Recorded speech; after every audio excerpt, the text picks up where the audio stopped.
সারাদিন মানুষের কষ্ট দেখতে দেখতে নিজের ক্লান্তিটাকেও ভুলে যেতে হয়। ডিউটি শেষ হলে শরীরটা যেন ভেঙে পড়তে চায়, তবু থামা যায় না, কারণ বাইরে তখনও চলন্ত রোদ, আর সামনে বাড়ি ফেরার দীর্ঘ পথ। না খেয়ে যখন বাস স্ট্যান্ডের দিকে হাঁটি, চারপাশে দেখি আমার মতো আরও অনেক মানুষ।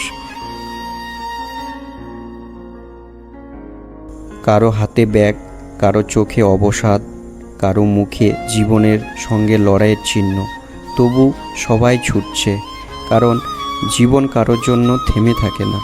বাসের ভিড়ে দাঁড়ালে, জানালার বাইরে তাকালে মনে হয় শহরটা কত ব্যস্ত, কিন্তু এই ব্যস্ত শহর কখনো জানে না কত মানুষ প্রতিদিন নিজের কষ্ট লুকিয়ে হাসে।